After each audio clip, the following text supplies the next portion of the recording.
నమస్తే welcome to reflection news.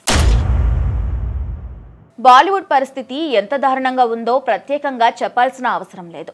ఎంత పెద్ద స్టార్స్ కు చెందిన సినిమాలైనా ఆడడం లేదు. క్రియేటివిటీ అన్నది నశించిపోయింది. కొత్తదనం లేదు. ప్రేక్షకులకు కనీసం ఆకట్టుకోవడం లేదు.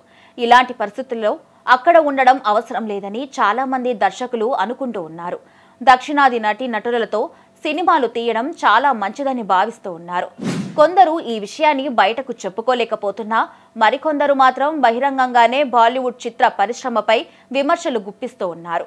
ప్రముఖ దర్శక నిర్మాత అనురాగ్ కశ్యప్ ప్రస్తుత బాలీవుడ్ స్థితిపై తీవ్ర నిరాశ, నిస్పృహ, ఆగ్రహాన్ని వ్యక్తం చేశారు. సృజనాత్మకతను బతికించడం కోసం ముంబైని విడిచిపెట్టి దక్షిణాదికి మారే ప్రణాళికలో ఉన్నట్లు వెల్లడించారు. హిందీ చిత్ర పరిశ్రమలో రీమేక్లపై ఉన్న ప్రేమ, స్టార్ మేకింగ్ సంస్కృతిపై ఉన్న మక్కువను ఓపెన్గా విమర్శించారు. ఇది సృజనాత్మకత, సరికొత్త ఆవిష్కరణలను అణిచివేస్తుందని అన్నారు. బాలీవుడ్ నిర్మాతలు మార్జిన్ల గురించి ఆలోచిస్తూ ఉండడంతో సినిమా నిర్మాణంలో ఆనందం లేకుండా పోయిందని విమర్శించారు. అందుకే వచ్చే ఏడాది ముంబై నుంచి వెళ్లాలనుకుంటున్నానని, దక్షిణాదికి వెళ్లబోతున్నానన్నారు. నా స్వంత పరిశ్రమ పట్ల ఎంతో నిరాశతో ఉన్నారు.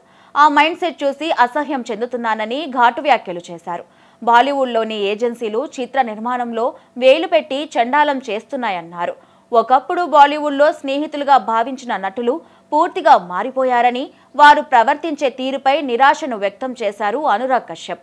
దక్షిణాది చిత్ర పరిశ్రమలో సహకార స్ఫూర్తి ఉందని కొనియాడారు. అనురాగ్ కశ్యప్ ఇటీవల మలయాళ యాక్షన్ థ్రిల్లర్ రైఫిల్ క్లబ్లో నటించారు. తమిళంలో విలన్గా నటించిన మహారాజా సినిమా బిగ్గెస్ట్ హిట్గా నిలిచింది.